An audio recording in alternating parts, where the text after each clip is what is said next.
प्रदेश का मुख्यमंत्री एकदम स्ट्रिक्ट होना चाहिए। गुंडागर्दी, भ्रष्टाचार, अपराध, ये सब की रोकथाम के लिए हमें एकदम स्ट्रिक्ट नौजवान आदमी चाहिए। मुख्यमंत्री से हमें यही अरदास है। हमने जो भी वोट तो किया है इसी वजह से किया है कि गुंडागर्दी, भ्रष्टाचार, लूट खसोट बहुत ज़्यादा होती है, इनके लिए हमें असुविधा हो रही है। आपका नाम? सुरेश चंद। का मुख्यमंत्री ऐसा होती है जो कुछ जो परेशानी आ रही है, भ्रष्टाचार खत्म करे और ये गुंडागर्दी खत्म हो। सरेआम गोली मारी जा रही है, कोई रोकथाम नहीं है। इससे आदमी आना चाहिए, ये जो बना कैसे भ्रष्टाचार खत्म हो।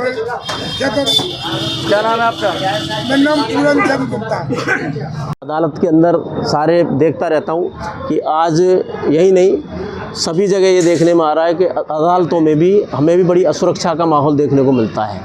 कोई भी गुंडा आके कहीं भी किसी अधिवक्ता को धमकी दे जाता है, कि उसके घरों पे धमकी दे देते हैं। तो ऐसी स्थिति में मेरा मानना ये है कि आज जो स्थिति है उस लॉ एंड ऑर्डर को मजबूत करने के लिए एक मजबूत व्यक्ति की आवश्यकता राजस्थान को है।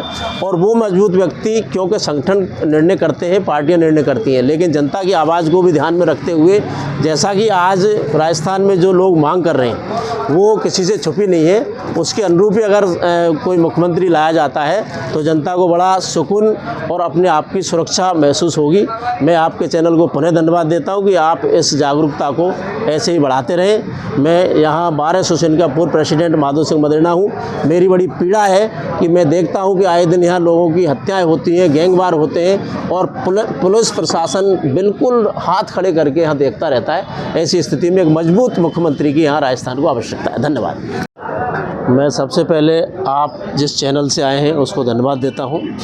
और आज वर्तमान परिस्थिति में मैं ही नहीं पूरा प्रदेश ये देख रहा है कि प्रदेश की जनता जिस असुरक्षा के माहौल में अपना जीवन जी रही है, उसके लिए वर्तमान परिस्थितियां जो मांगती हैं, एक ऐसा मुख्यमंत्री मांगती हैं जिसके अंदर ये कुव्वत हो कि ये जो गैंगवार और घरों के अंदर जो मर्डर हो रहे हैं इनको रोकने की अपने आप में क्षमता रखता हो और दक्षता रखता हो, ऐसे मुख्यमंत्री की आज राजस्थान को महती आवश्यकता है।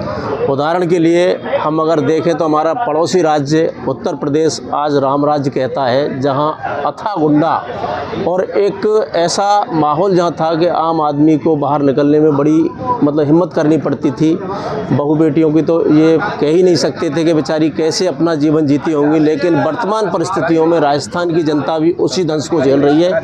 इसलिए मेरा निवेदन ये है कि जहाँ भी जैसे भी जो सरकार निर्णय करे, मुख्यमंत्री एक ऐसा सक्षम और सुलझा हुआ आदमी होना चाहिए जिसके अंदर अपने आप में स्वयं निर्णय लेने की क्षमता हो और उस क्षमता के अनुरूप जनता की रक्षा के लिए वो काम कर सके, कानून व्यवस्था को प्रॉपर ढंग से चला सकें।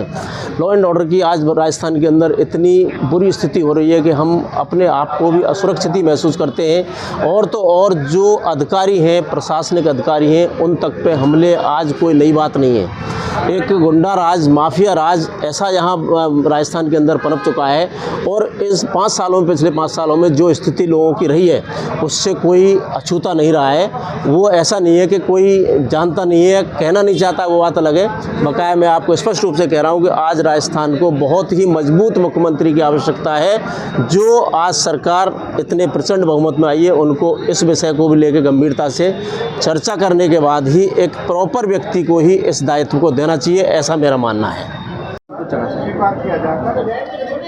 पहला बिंदु यह है मेरी तरफ से कि जो 24 घंटे में से 8 घंटे अपने लिए सोने के लिए काम लेने के और अपने दैनिक दिनचर्या करने के अलावा 16 घंटे जो काम है वो केवल राजस्थान के जो 52 ज़िले हैं, उन 52 ज़िलों के प्रत्येक ज़िले पर दिन भर में रिव्यू करे कि किस ज़िले में किस तरीके की क्या प्रॉब्लम है, उसका क्या सलूशन है। नंबर 1, अगर इस प्रकार का मुख्यमंत्री होता है तो राजस्थान की जनता को इस बात का पूरा लाभ मिलेगा कि भाजपा ने शासन जो लिया है वो शासन अच्छा है। यदि 52 ज़िलों पर फोकस नहीं करता है कोई भी मुख्यमंत्री अपने निजी स्तर पर डे, तो इस स्थिति में जो भाजपा की सरकार बनेगी वो फेल होगी निश्चित रूप से, मानिए आप। सेकेंडली कि जो भी मंत्री बनेंगे, जिनको मंत्री बनाया जाएगा, वो मंत्री विशेष रूप से अपनी ऑनेस्टी का परिचय दें। आम जनता में ये हर व्यक्ति कहने लगे कि भाजपा की सरकार आने के बाद हमारी सरकार के प्रत्येक नुमाइंदे, मंत्री हो या मुख्यमंत्री हो, सभी लोग ईमानदार हैं। यदि ये लोग ईमानदार होंगे तो नीचे से सारे व्यक्ति ऑटोमेटिक ईमानदार हो जाएंगे।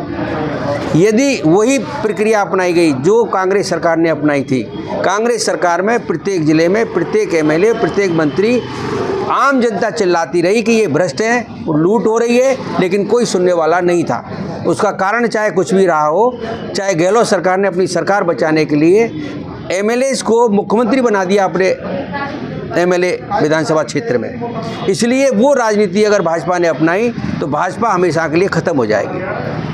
तीसरा, जो एमएलए हैं वो एमएलए अपने क्षेत्र में वहाँ की एक एक समस्या को, चाहे वो गली मोहल्ले की हो, चाहे वो शहर की हो और चाहे वो गांव की हो, वहाँ की अपने क्षेत्र की एक एक समस्या को आकलन करके उसका नोट बनाएं, संबंधित मंत्रियों को उसका प्रपोजल दें और उस पर मेहनत करके वहाँ से उस चीज़ को विधानसभा से पास करावें, मुख्यमंत्री से पास करावें। और नहीं सुने तो हमारा प्रधानमंत्री जो है, प्रधानमंत्री इस लाइन पर पूरा काम कर रहा है। तो इस लाइट में मेरा निवेदन ये है कि ये एमएलएस की ड्यूटी इम्पोज की जाए और इस बात के लिए जो प्रधानमंत्री जी ने गारंटी ली है, व्यक्तिगत गारंटी ली है, वो कहते हैं मोदी की गारंटी है, वो मोदी की गारंटी तभी कामयाब होगी जब प्रत्येक एमएलए को उस प्रकार की जिम्मेदारी दी जाएगी और उसका फीडबैक निरंतर मोदी जी अपने पास एक सेल बना करके, तीनों स्टेटों का अलग अलग सेल बना करके और उस फीडबैक से लेकर के अपने कर्मचारियों से उसका फीडबैक लें और जहां कमी नज़र आए उसको उसी तरीके से, नाराज़गी से, दबाव से सही काम करवाने के लिए उनको प्रेरित करें या दबाव से काम कराएं। ये अगर प्रदेश सरकार की बात करें तो मुख्यमंत्री एक ऐसा बनना चाहिए जो कि जिसका एक लॉ एंड ऑर्डर हो। जैसे कि अब हम राजस्थान में हैं, आप यूपी से उसका कंपैरिजन करें तो हम 0% पर हैं इस समय। मुख्यमंत्री प्रदेश सरकार को चलाने वाला हो और जो कि लॉ एंड ऑर्डर इतना कर रहा हो जिससे कि जो ये बहका माहौल जो बना हुआ है प्रदेश में वो एक तरफ बिल्कुल ख़त्म हो, जिससे कि लोगों में एक उत्साहवर्धन हो कि हमारा एक मुख्यमंत्री और प्रदेश सरकार ऐसी है जो कि लॉ एंड ऑर्डर जो यूपी के तर्ज पे ही उसको डेवलप करे। आपका नाम? पंकज कुमार गोयल, पार्षद, वार्ड नंबर 32।